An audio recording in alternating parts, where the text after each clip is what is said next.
Powdery mildew is the bane of many gardens, both vegetable and medicinal. If you have been gardening for any amount of time, you have likely had to deal with it or lost plants to it.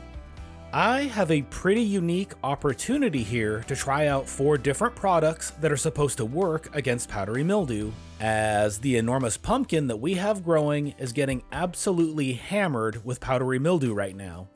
We are going to be using each of the products on a section of the pumpkin to see which one works best, at least for us. We are going to be trying out Lost Coast Plant Therapy Natural Plant Wash, Pure Crop 1, Dr. Zyme's Eliminator, and good old neem oil. Each of these products will be sprayed onto the leaves once a day for 3 days to give them the best chance of knocking the powdery mildew back. Also note, this is not a sponsored video in any way. I bought all of these products myself to try them out. First up is the Lost Coast Plant Therapy Natural Plant Wash, and you know that we have been using this one for a while in the garden. You can see that the leaves are absolutely coated in powdery mildew, and I have not done any foliar spraying on this plant so far this year. Let's get the first application on the leaves and see what it looks like. Here are the leaves after they have had a chance to dry out after the first foliar application. It isn't perfect by any means, but it has knocked back a pretty incredible amount of the powdery mildew already, even with just one application. When you have an infestation that is this bad though, you should not expect to have it cleaned up after only one application. After a second application, things are looking even better. Many of the leaves are completely clean now, with the remaining powdery mildew spots even smaller than the last time. You can see why they want you to try multiple applications, especially when the initial infestation has gotten this bad. Finally, we have the results after the third application. This is an incredible difference from the initial footage we had taken, and there are only a couple of the most tenacious spots left.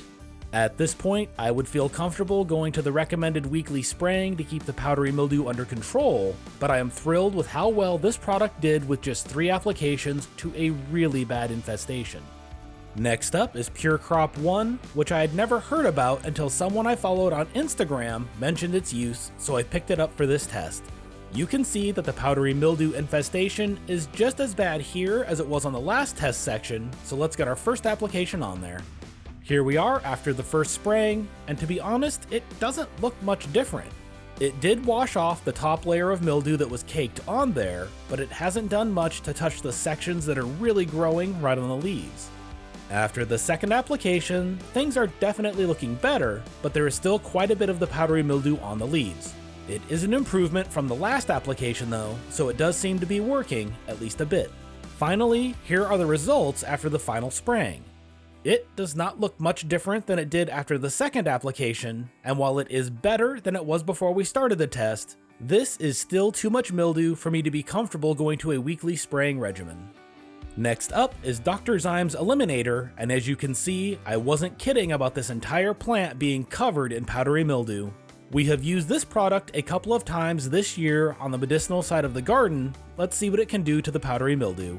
Here we are after the first application, and it has done a pretty good job of knocking back the initial layer of powdery mildew. You can definitely see the places where the mildew is still attached, but it has knocked some of it back. After the second application, there has been a bit more of it knocked back, but much like the last product, there hasn't been a big change with the second application. Finally, after the third application, there is still quite a bit of powdery mildew left on these plants, and much like with the last product, we would have to hit this a couple more times to get it to a point where I would feel comfortable going to a weekly spray schedule. Last but not least is neem oil. This test was a bit of an afterthought, as I was not going to initially include it. I am looking for a product to use when the medicinal plants are in flower, and neem is not a good option for that. However, if you have watched any of the Outdoor Grow series, you know that we use it heavily in the veg part of the grow, so I wanted to go ahead and just see how it does. After the first application, things are actually looking pretty great. A very large amount of the powdery mildew has been removed at this point, which is really nice to see. This is our main foliar that we use in veg, so it is nice to see what it can do. After the second application, things are looking even better. There are only a couple of spots left now, and the spots that are there are considerably reduced. Finally, here are the results after the final spraying. The powdery mildew has been almost completely knocked down, and these results were just as good as the ones we saw from the Lost Coast Plant Therapy. Alright, Conclusion time, and I think you can see where this is going. For dealing with powdery mildew, it looks like Lost Coast Plant Therapy is going to be the winner when you need to control powdery mildew in flower, as it was considerably more effective than both the Pure Crop 1 and the Dr. Zymes Eliminator. When you are in veg, both the Lost Coast and neem oil are going to be great options, and as neem oil is more cost effective, we will keep using it heavily in veg. We will still be alternating in foliars with the Lost Coast Plant Therapy though, even in veg, and then in flower it will be our go-to option for the medicinal side of the garden.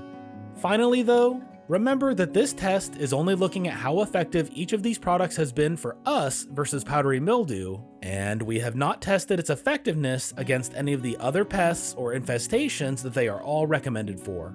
As with anything else, do a wide range of research and see what the results of other tests have been, and then try it out for yourself with a critical eye to make sure the money you are spending is actually doing what you hope. With all of that said, we will leave Amazon Associates links to these products in the description down below. Using the Amazon affiliate links helps out the channel as we receive a small portion of the sale for sending you their way.